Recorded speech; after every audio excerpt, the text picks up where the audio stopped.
Most people just get through the day. Most people spend the best hours of their best days watching House of Cards. It's a good show, but we live in a world where people are addicted to their devices. Your devices, your addiction to checking every WhatsApp that comes in, every notification from Facebook, every social media post is costing you fortunes of productivity, creativity, impact, and influence. When you focus monomaniacally on a project or a skill, a neural pathway gets set up around that one skill. You isolate a neural pathway.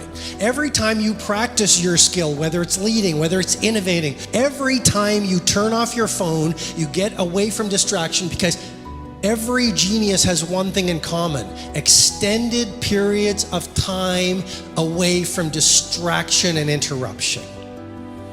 When you get away from distraction and interruption and you focus on that one skill or that most important project, the neural pathway gets stronger and stronger. And the more you practice the skill, the more that neural pathway gets isolated.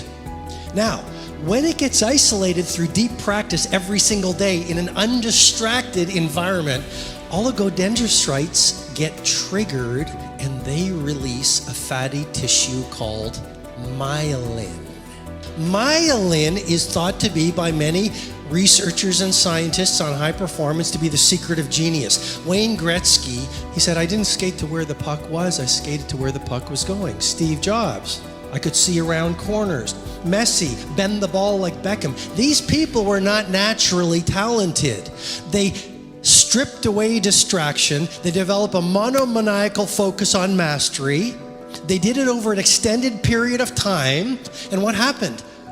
Their brain kicked in to create a pharmacy of mastery that every single one of you in this room has. Anders Ericsson actually says it well. He goes, "You know what? Picasso and Mozart and Metzi and Federer, those people are gifted, but you have the gift too." Because the gift of genius is a brain that can adapt through practice and focus. It's called what? Neuroplasticity. You all have that gift. And if you want to have the results only 5% of the population has, you've got to be willing to think and behave like only 5% of the population. When you get away from distraction, when you start to focus on that one piece of work that you want to take to world class, your neocortex, which is the seat of reasoning, starts to shut down.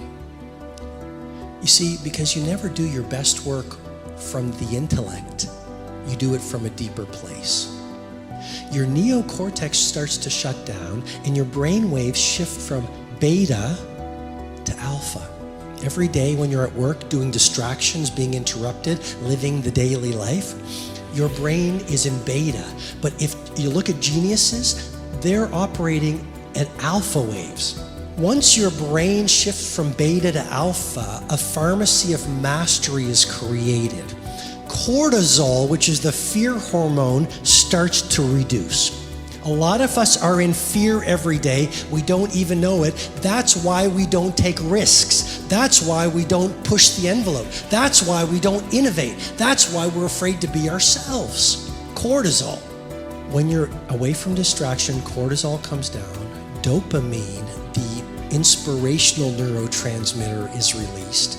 And serotonin is released. And a pharmacy of mastery is actually created in your brain when you go into that quiet space to do very focused, concentrated work.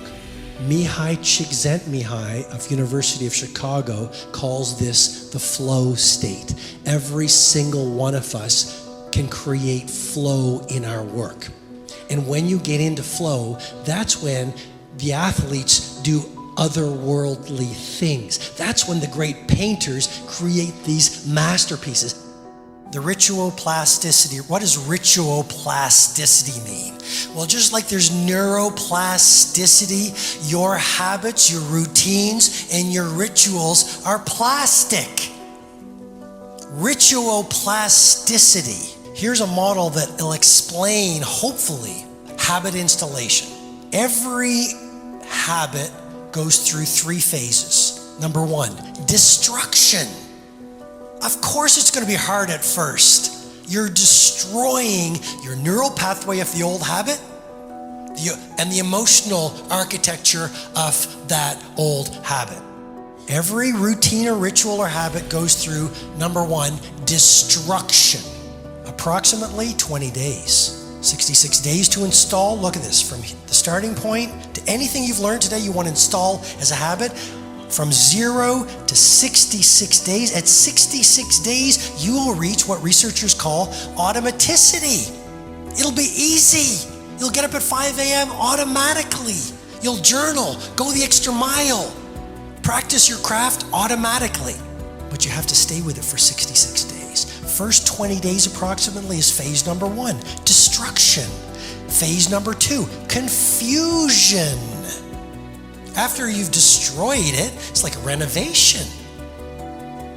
There's a mess. Now you're confused. It's normal if you're confused. If you're confused, you're still thinking for yourself. If you're confused, it means you're growing. Society says, what's wrong with you? You're confused all the time. I'm suggesting to you, you're confused all the time because every single day you're disrupting who you used to be yesterday. And of course, society doesn't understand you. To have the results very few have, you've got to live and behave like very few do. After confusion, stage number 3, the final 20 days approximately, integration. Integration of the new habit. Destruction, of course it's going to be hard for 20 days. Confusion, phase 2, messy in the middle. You're going to feel like giving up. This won't make sense. It's new to you. Finally, integration. You get to automaticity. It becomes a part of your new belief, your new way of being. It becomes easy. Here's the fascinating thing. You only use willpower until you get to automaticity. This is the secret of the great athletes. They are spending all this energy on willpower just to install the routine. Once the routine becomes automatic, the exciting thing is they free up their willpower for their next routine to be installed. Don't watch the news. Don't populate your life with energy vampires. Turn off your notifications and go dark for a significant period of time. But please install a tight bubble of total focus, at least for 2 or 3 hours every single day. Game changer.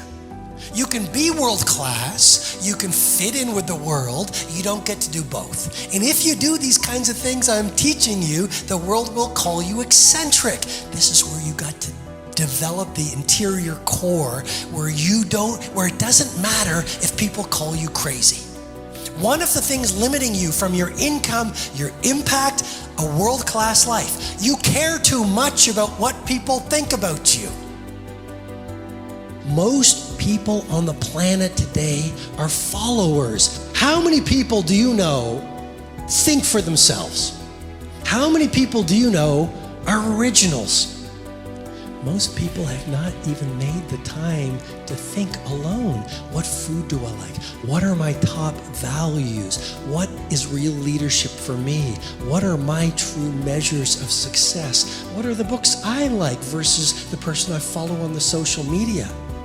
It is rare to see a woman or a man thoughtful, deep, thinking for themselves.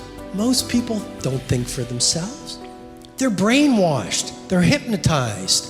They're plugged into the matrix. They're watching all the media, and they're being hypnotized and programmed into a way of living that I believe is heartbreak at the end. We all, according to science, so if you don't want to believe it, that's fine, but according to science, we can do world-class work. According to science, we all have genius within us. But here's the thing I want to challenge you with. We all want genius, we all want to be world-class, we all want to be great leaders, and we all want to live meaningful lives. And yet we're not thinking the thoughts, constructing the rituals, creating the environments that would create a world-class life ingenious level work. How can you get the results of mastery if you're not willing to do what's required for mastery? No idea works unless you will do the work.